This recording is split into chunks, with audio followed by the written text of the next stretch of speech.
E aí, meu amigo e minha amiga do universo físico, aqui é o Lucas do Universo Discreto para mais um vídeo e eu nunca entendi direito o tal do logaritmo. Graças a um trauma que eu tenho do ensino médio até hoje, quando eu vejo log, logaritmo, logaritmando, base, logaritmo natural, neperiano, até hoje dá uma confusão na minha cabeça quando eu vejo essas coisas. Sem falar que de vez em quando ele é confundido com o algoritmo. Logaritmo, algoritmo são nomes meio parecidos, mas são duas coisas completamente diferentes. Um algoritmo, como vocês bem sabem, eu falo bastante desse assunto no canal, é uma descrição de passos que, se seguidos de maneira cuidadosa, de maneira precisa, você chega ao final em alguma coisa, geralmente a solução de um problema.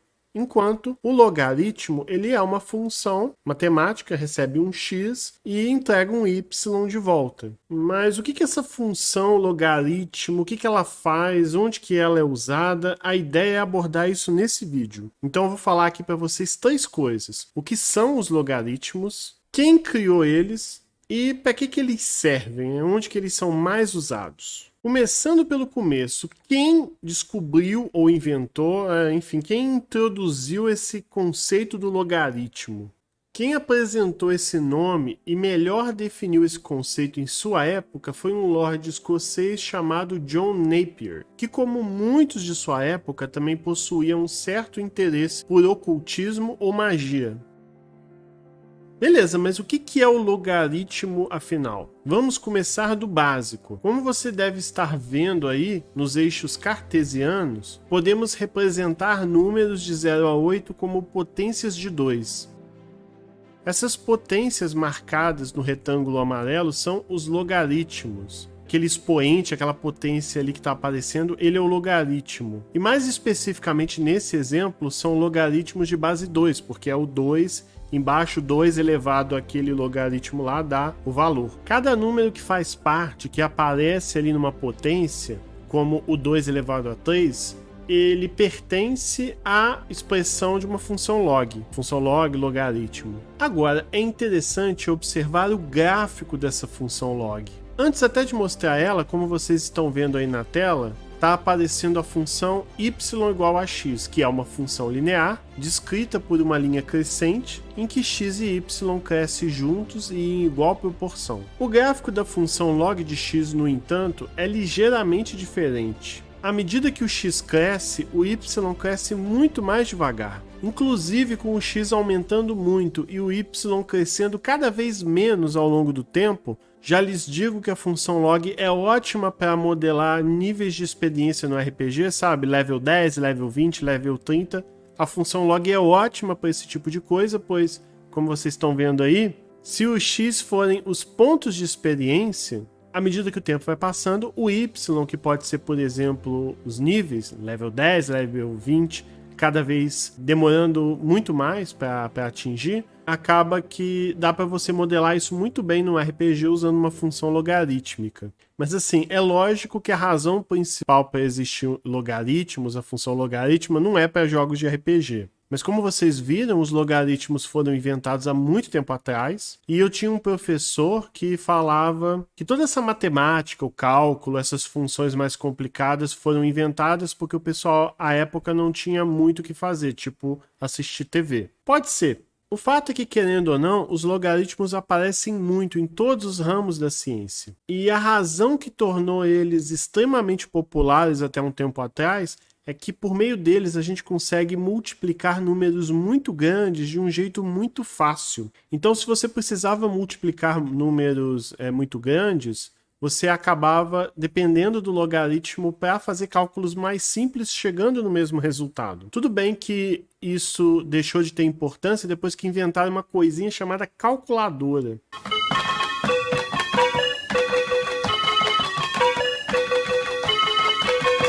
Ou seja, se de hoje para amanhã todas as calculadoras explodirem e nenhuma mais existir, vai todo mundo ter que fazer um intensivão correndo de logaritmos para poder voltar a fazer contas complicadas. Você deve lembrar que, principalmente graças à época do colégio, é bem enjoadinho você fazer umas multiplicações maiores, tipo 42 vezes 97, porque são muitos passos que você tem que fazer, soma e passa. Então, são muitos passos pequenos e é muito fácil você se confundir, trocar alguma coisa e errar a conta toda. No entanto, usando logaritmos, você consegue chegar no mesmo resultado dessa multiplicação, mas ao invés dessa série de passos e multiplicação e tal, você simplesmente soma números e chega na multiplicação. Como assim? Vamos entender com um exemplo. Podemos reescrever essa multiplicação, 42 vezes 97, na forma de potências de 10, por exemplo. A escolha do 10 foi por acaso. Eu poderia ter usado outro valor. É só para a gente ter um exemplo aqui. Aprendemos no ensino médio que podemos somar expoentes quando as bases forem as mesmas. Com isso, chegamos em 10 elevado a 3,610021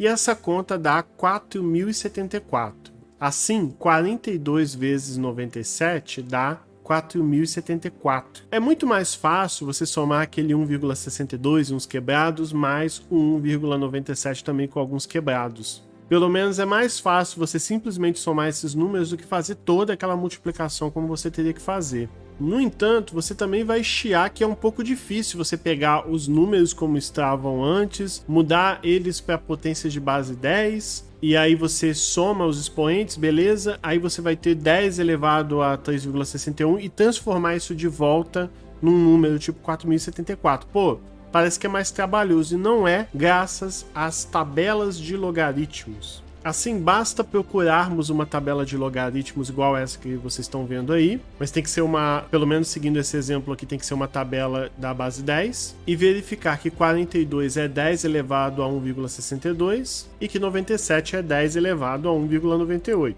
Vamos fazer isso juntos. Vocês estão vendo aí então a tabela de logaritmos de base 10. Eu vou até a linha do número 42,0, porque é o 42, e da coluna 0, e lá encontramos o número 1,623249. Essa tabela mostra, para esse exemplo aí, qual que é o número que elevado a 10 dá 42, que é esse número aí, 1,62 e uns quebrados. 42,0 da linha e o outro 0 é da coluna. Então, na verdade, a gente está procurando do número 42,00. A primeira parte, o 42,0 da linha, e o último 0 referente à coluna. Para o 97 é a mesma coisa. Como vimos aí na animação, chegamos em 10 elevado a 3,61. Como é que eu sei que esse número dá 4.074?